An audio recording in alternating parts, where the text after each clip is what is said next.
The girl with blue skin, the battlefield was silent, but the silence was not peaceful. It was the kind of silence that came after fire, blood, and screams. Burned machines lay twisted in the mud. Smoke still rose from craters. Broken helmets and weapons were scattered like toys left behind by angry children. Jace moved slowly, his boots sinking into the wet ash. His uniform was torn, stained with dirt and old blood. His rifle hung from his shoulder, but it was empty now. He didn't care. There were no more enemies here. Or so he thought. The war had ended 3 days ago. The humans had won, but it didn't feel like a victory. Jace had lost too many friends. His squad was gone. His commander was dead. He had survived, but not by choice. His orders were to check the last ruins before the army pulled back. He stepped over a fallen wall made of strange purple stone. It had once been part of an alien school, maybe. There were toys crushed under the rubble, soft glowing cubes and floating rings now broken and cracked. Then he heard it. A sound. Soft. Weak. Like a whimper.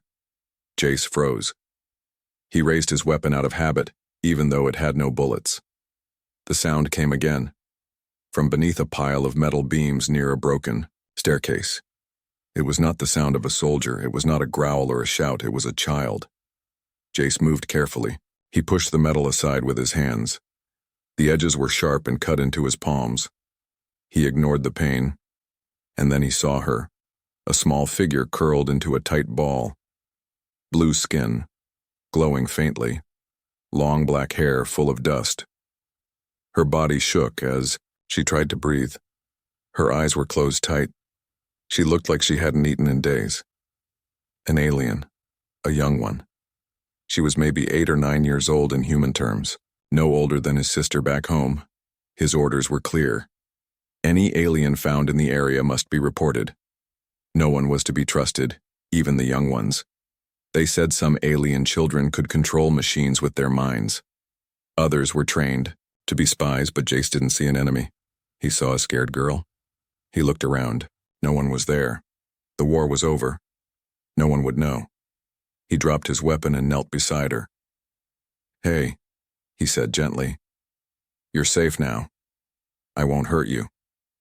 She didn't respond. Her lips were dry and cracked. He opened his pack and pulled out a water tube. He slowly lifted her head and helped her drink.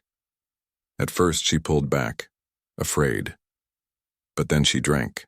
She drank so fast she coughed and gasped. "Slow down," Jace said, smiling for the first time in days. He checked her arms. One was broken. Her leg had deep bruises. He tore a piece of his own shirt and wrapped her wounds. He had done it many times for soldiers. Now he was doing it for an alien girl. She looked up at him, her eyes large and glowing silver. She tried to speak, but the words were in her own language. Jace shook his head. "I don't understand, but you're going to be okay." The girl reached out and touched his face. Her fingers were cold. She said something again, softer this time. It almost sounded like a prayer. Jace didn't know what to do. He couldn't take her with him. His superiors would not allow it. If he told anyone, they might come back and finish what the war started. So he made a choice. He carried her to an old supply bunker he had passed earlier. It was half buried and forgotten.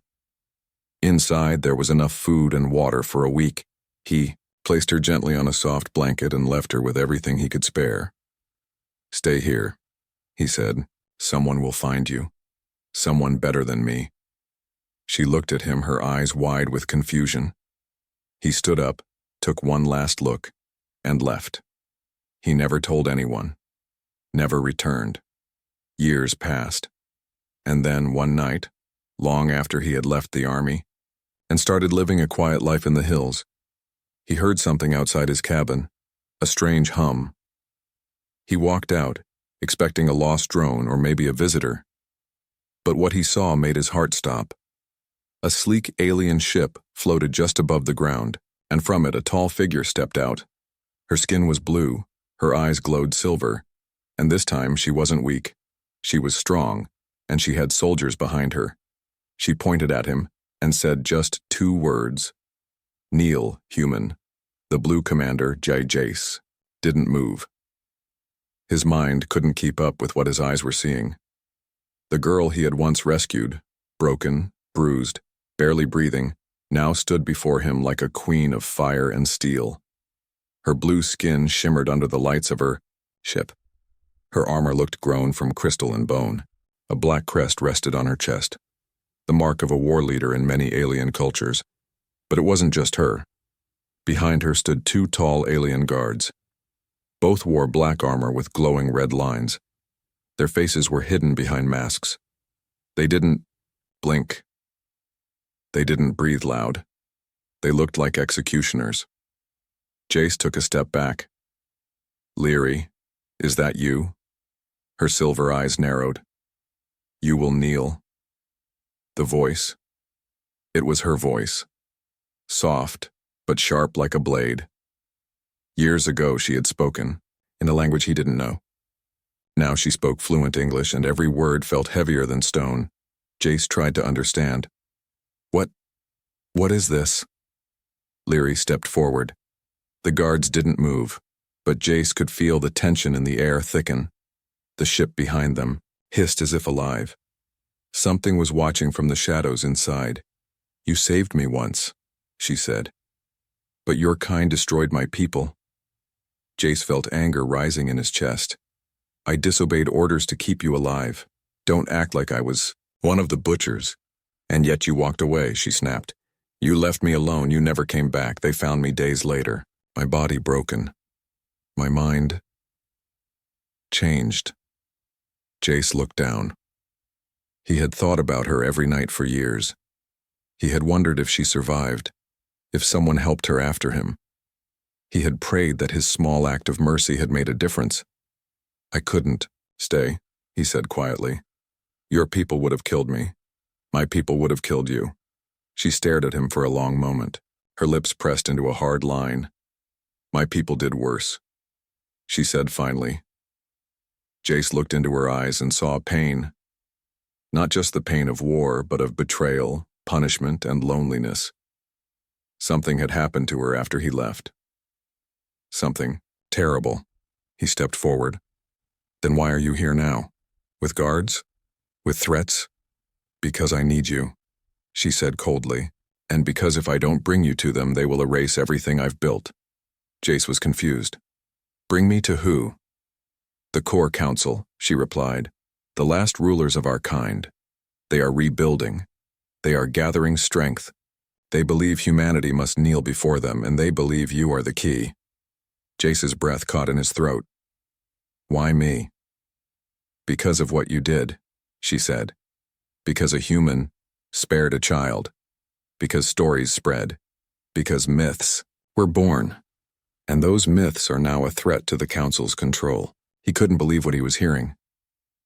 "They want to punish me for being kind?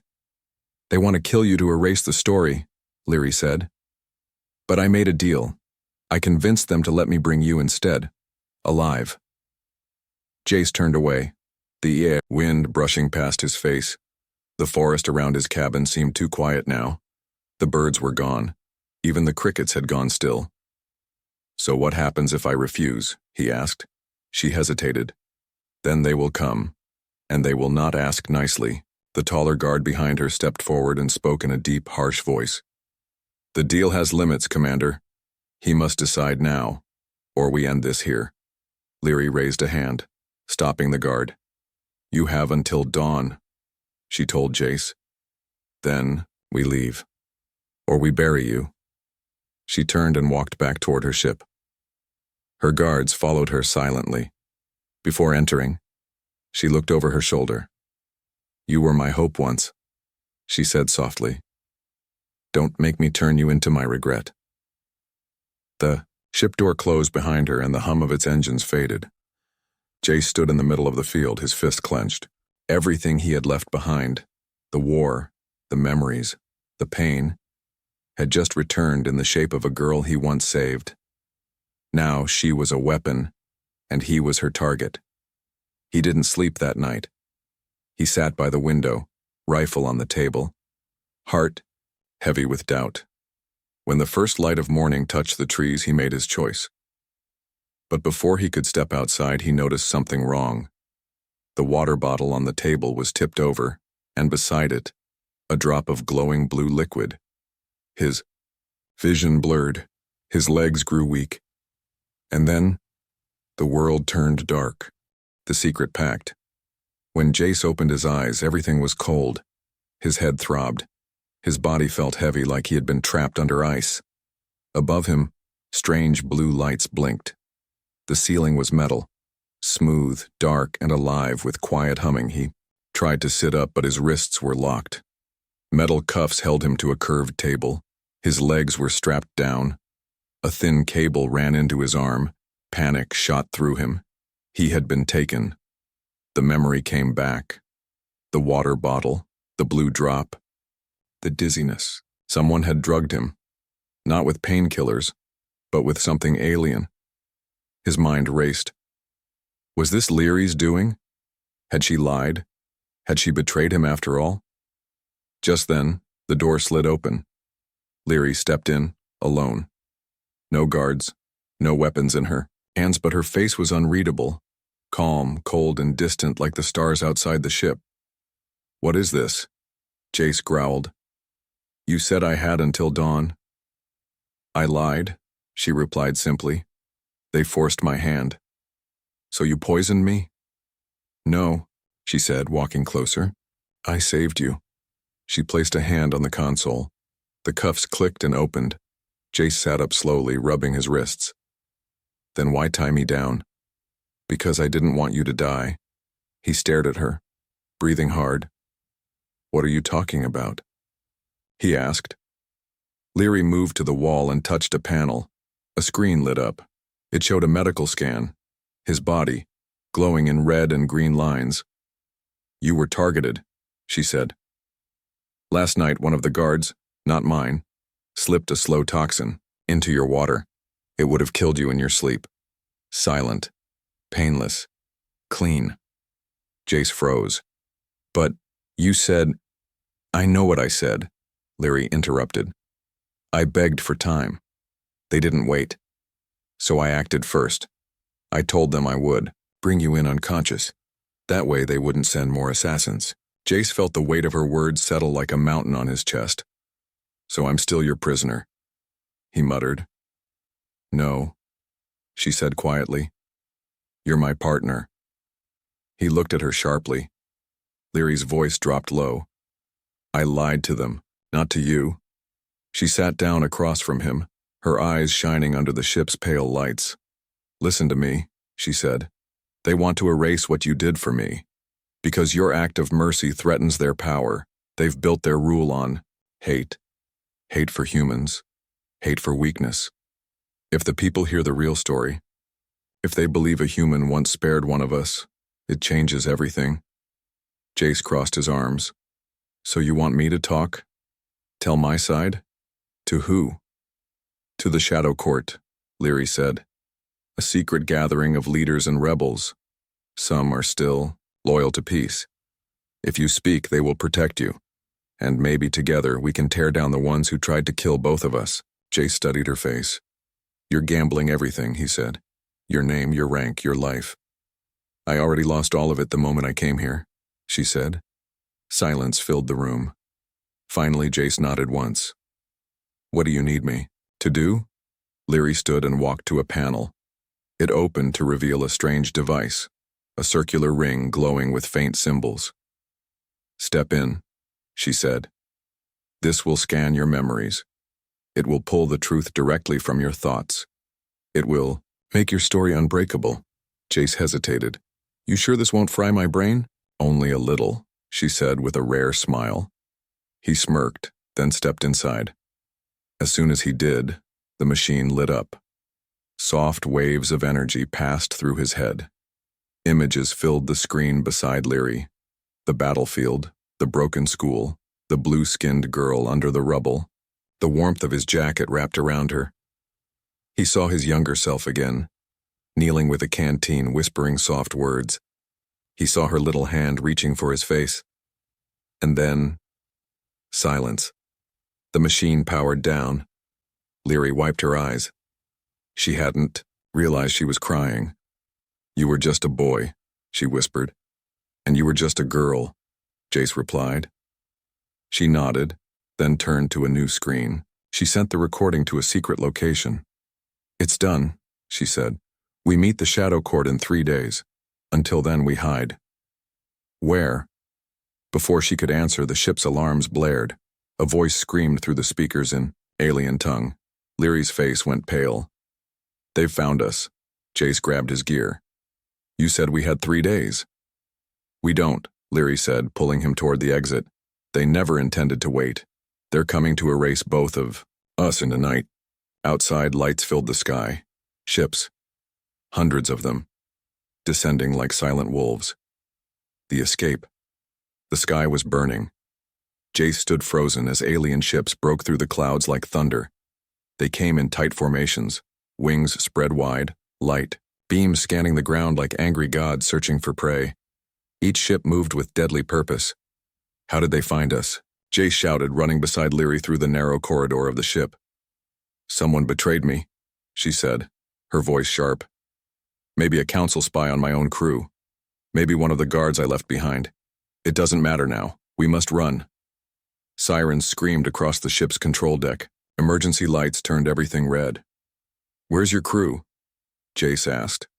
"Gone," she said. "I sent them away earlier. I didn't want anyone else to die for my choices." They burst through the hatch and into the forest. The night was loud with falling debris. The trees shook. The ground trembled as enemy vessels landed nearby. Leary tapped her wrist device. A hidden pathway lit up. An escape tunnel deep underground built long ago by her ancestors. They had maybe minutes before enemy scouts arrived. But fate was cruel. A blast hit the trees nearby. Heat and smoke filled the air. Jace and Leary were thrown back. Through the flames stepped 3 alien soldiers in black armor. Their weapons glowed with blue plasma. "Targets confirmed," one of them said. "Kill on sight." Jace reached for his sidearm, but he had no weapon. Leary stepped forward instead. Without hesitation, she screamed a command in her native tongue. Suddenly, a shape dropped from the shadows. A 4th alien, masked, moved fast, a blur of silver and shadow. In seconds, he disarmed the soldiers, twisting weapons out of their hands. Then silence. The attackers fell to the ground, unconscious or worse. The masked figure removed his helmet. Jace recognized him from the night before. One of Leary's quiet guards. But something in his eyes had changed. "You were followed," he told her. "I had to act." "Why are you still here?" Leary asked. "Because you're still breathing," he replied simply. Leary turned to Jace. "This is Kieran. He swore. Loyalty to me, not the council." "Remind me to thank him properly," Jace muttered. They ran deeper into the forest, guided by Kieran's map. Overhead, more ships landed. They couldn't use the sky. They had to go down. They reached the old ruin, a stone circle half buried in moss and vines. "This is it," Leary said. "Beneath here is the last old path. It's not safe, but it's the only way." Jace looked around. "How far does it go?" "Far enough to reach the Deadlands," Kieran replied. "No one chases into that zone." Leary pressed her palm against a flat rock. The stone shimmered, then split open, revealing a dark spiral tunnel. Cold wind rushed out. As they entered, the stone closed behind them. Darkness swallowed them whole. Inside, the tunnel was alive with ancient energy. Symbols lit their path. The air smelled of dust and old memories. "What are the Deadlands?" Jace asked. "A place the council fears," Leary answered. "Because they cannot control it. Old tech sleeps there. Forgotten weapons. And truths." As they moved deeper, Jace noticed carvings on the wall. They showed alien warriors standing beside humans. Strange, impossible. Yet here they were. Clear, glowing, ancient. "These were made before the war," Kieran said. "When humans and our kind first met. In peace. But history says we attacked each other," Jace whispered. History lies, Leary replied. They walked for hours. The tunnel twisted and dropped. At last it opened into a wide chamber. A round platform stood in the center, floating slightly above the ground. Old lights flickered on as they approached. This will take us through the underground river, Leary said. Once we reach the other side, we meet the Shadow Court. But as they stepped forward, the lights blinked red. A voice spoke from the walls. Traitors detected. Jace turned. That's not good, right? No, Kieran said. Suddenly the ground shifted. Walls split open. From the cracks, defense. Bots emerged. Six-legged machines with sharp claws and glowing red eyes. Ancient guardians. Built long ago to protect the secrets of the Deadlands. Run? Jace asked. Fight, Leary said. She raised her arms. Two energy blades snapped out from her armor. Kieran pulled a twin rifle from his back.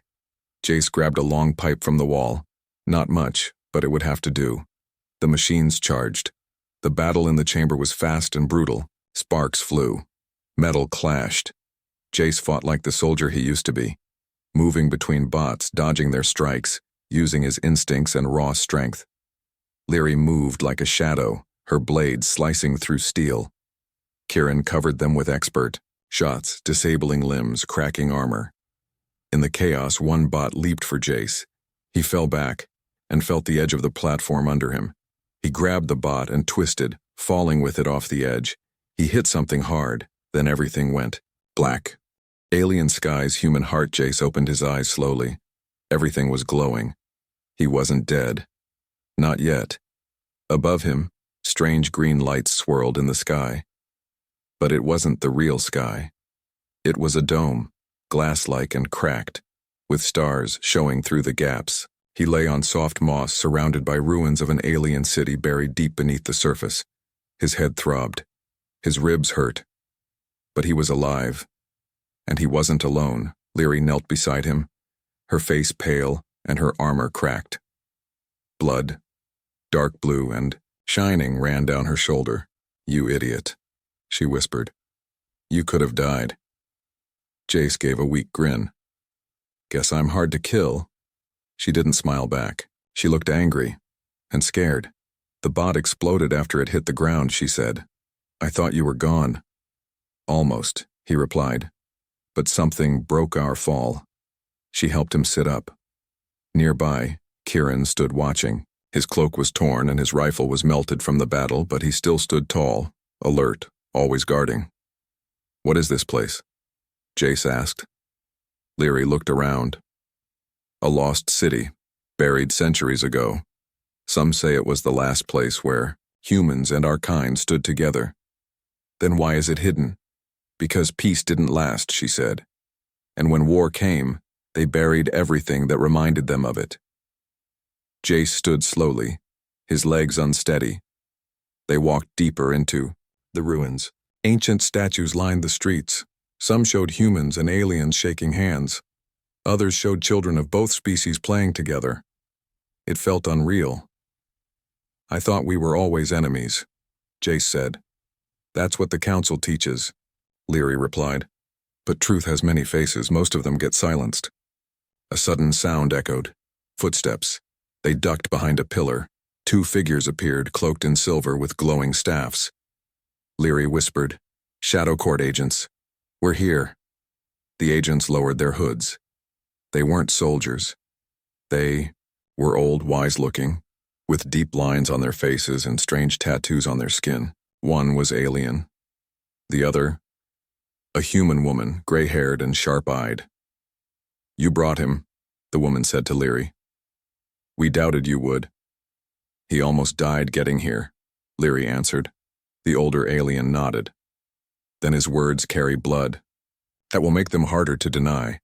They guided Jace and the others into a chamber, circular, lit with soft white lights, and surrounded by holograms of distant worlds. There, the Shadow Court had gathered. 10 figures, cloaked, silent, and powerful. Not all of them were friends. Some looked at Jace with disgust, others with curiosity. One, with fear. Leary stepped forward. This is Jace, she said. The human who saved me during the Great Fire War. The one whose act of mercy became legend, and the one the High Council now wants dead. The room fell silent. Jace looked around. He had never stood before something like this. A hidden council of alien leaders, rebels, exiles, truth-seekers.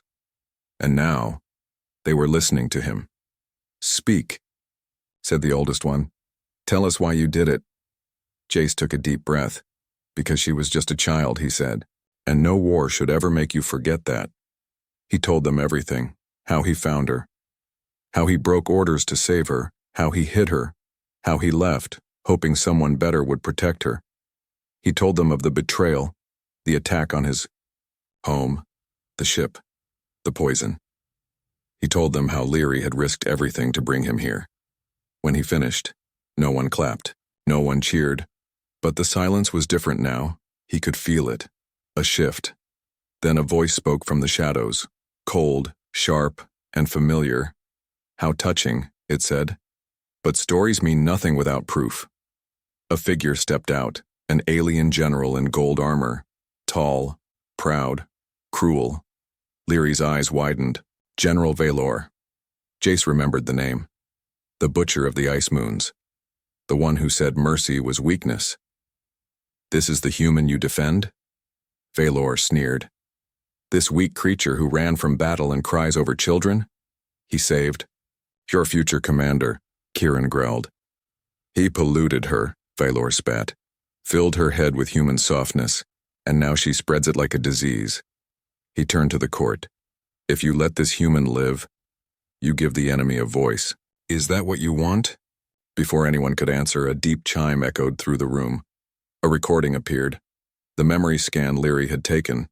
It played for all to see. Jace, years ago, kneeling beside the blue-skinned girl. The fear in her eyes, the kindness in his voice, the way he wrapped her wounds, gave her water, protected her. It was raw, real, undeniable. When it ended, the room was silent. Then, the oldest judge stood. "This is truth," he said, "and truth cannot be killed." He looked at Valor. "You have lost." Valor stepped back, but his eyes burned with rage. "This is not over," he said. And then, without warning, he raised a weapon from his sleeve and aimed it at Jace. A shot fired, but it wasn't Valor's. Kieran had already moved. The shot from his rifle hit Valor in the chest when before the general could pull the trigger. Valor collapsed, his armor cracking. Jace stood frozen. Kieran lowered his gun. Some truths need to be protected the hard way. The court remained quiet for a moment. Then the oldest one turned to Jace. "You are now more than a soldier," he said. "You are a bridge." Jace didn't answer. He was still staring at Valor's body, not because he was afraid, but because he knew this wasn't the end. It was only the beginning of something bigger. The trial of truth. The room was still. General Valor's body lay where it fell, dark smoke curling from his golden chest plate.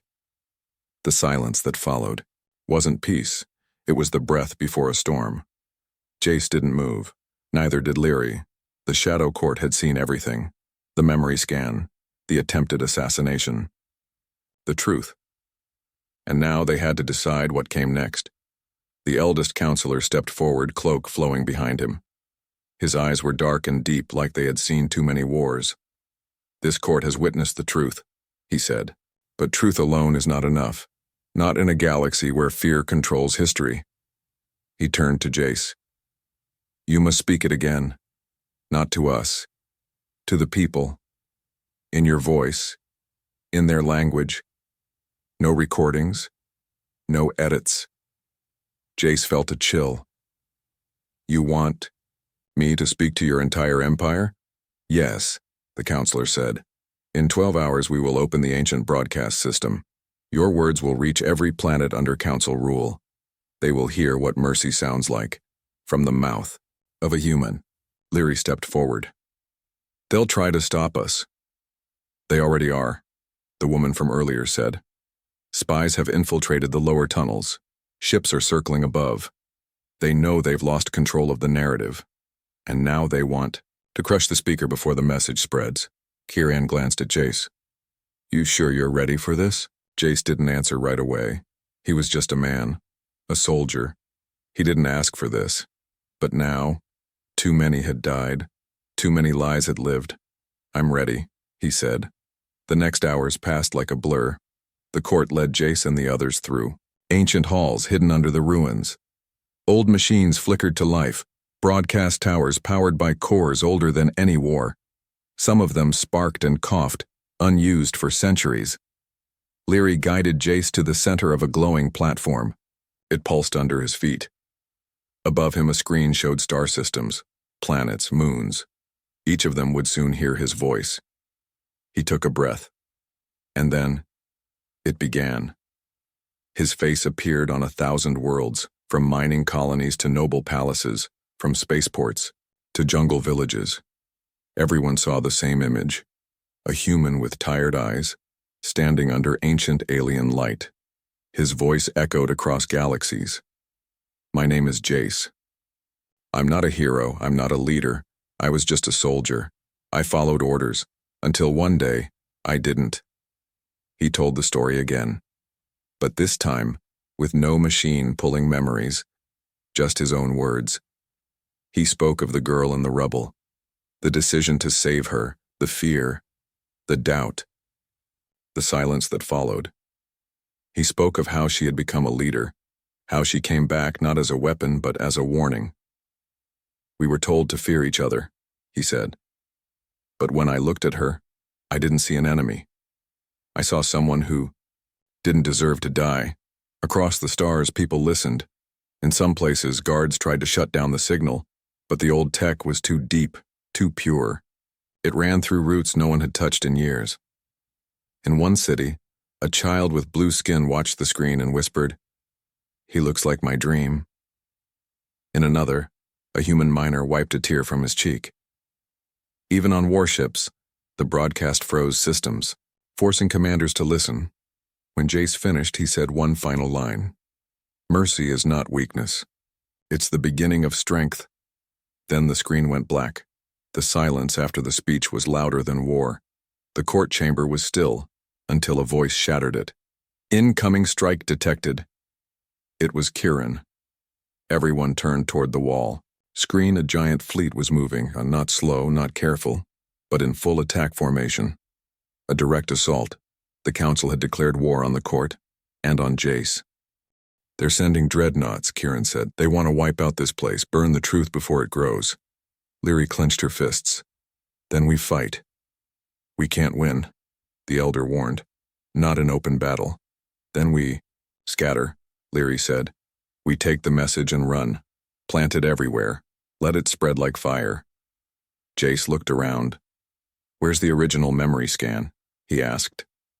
Leary handed him a small crystal. It's all in here, she said. Every second. Every word. Jace gripped it tight. Then let's make sure they never bury this again. Sirens wailed as the ruins shook. Dust rained from the ceiling. Above them, the sky cracked open with lasers and explosions. The dreadnoughts had arrived, but it was too late.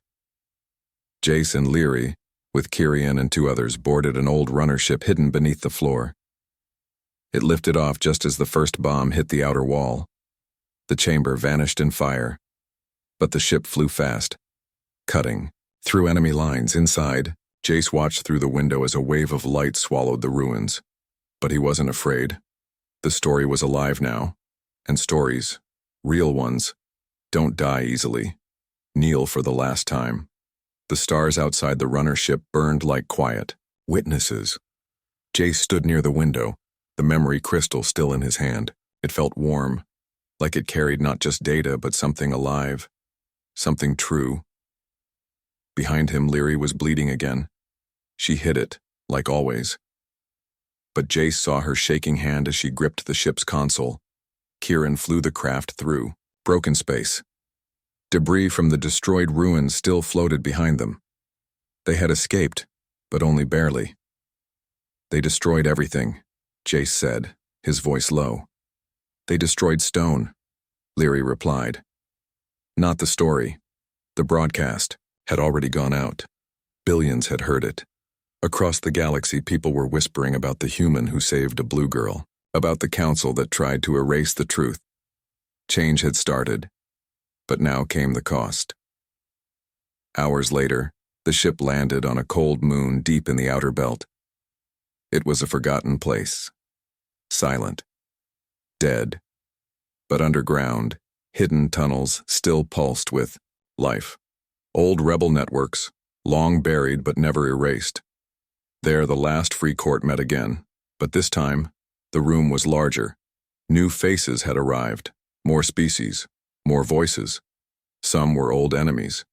Some were former officers who had seen the broadcast and walked away from their posts. The galaxy was waking up. Jace stepped into the hall, Leary at his side. Everyone stood when he entered. No music, no speeches, just silence. Thick, full, respectful, and then something strange happened. An old alien general, once feared across 5 systems, slowly lowered himself to one knee, and then another followed, and another, until every being in the room had knelt, not in fear, but in honor. Jace froze. "What are you doing?" he asked, confused. The old general raised his head. "You kneeled first," he said softly. "Not with your body, but with your heart. When you helped a dying child, when you walked away from orders, when you chose to see life instead of a label." Jace swallowed. "I don't want to be worshipped." "You won't be," Leary said beside him. "You'll be remembered." She stepped in front of him, then turned to the crowd. "This is not about a human," she said. "This is about what happens when someone breaks the chain, when someone says, 'No more.' Jace did that for me. Now we must do it for each other." A soft voice spoke from the crowd. "What do we do now?" Leary looked at Jace. He stepped forward, the memory crystal still glowing in his hand. "We don't fight with weapons first," he said. "We fight with stories, with truth, with proof that mercy is stronger than fear." He walked to the center of the hall and placed the crystal on a pillar. Lights shot upward, a beam of living memory, shared again for all to see. The image of a young human soldier, kneeling beside a blue-skinned child, filled the air. This time, it wouldn't fade. Months passed. Across the galaxy, the balance began to shift. Rebel worlds lit their skies with signs of peace. Soldiers threw down weapons. War machines stopped moving. Even among the Council's fleet, cracks began to show. Not all captains agreed with silence and destruction anymore. Somewhere on a distant world, a child with purple eyes whispered, "I want to be like the human who knelt." And in secret chambers, the High Council panicked. They couldn't stop the change, they couldn't erase the image, they couldn't kill the idea that one act of kindness had broken their hold. On a quiet hill far from battle, Jace stood alone. The grass danced around his boots. The sky above was clear. No ships, no sound of war, just peace. Leary walked up beside him. Her scars were healing. Her armor was gone. "They want to build a monument," she said. Jace shook his head. "No statues." "Then what should we leave behind?" He looked at the sky. "Stories," he said, "and the freedom to tell them." She nodded. Then with a soft smile, Leary turned to him and did something no one expected. She knelt, not as a soldier, not as a commander, but as the girl he once saved. "Thank you," she whispered, "for not walking away forever." He reached down and lifted her up. "You were never alone," he said. "Not really." And together they watched the stars, not as enemies, not as myths, but as 2 lives. That changed a galaxy. Forever. The end.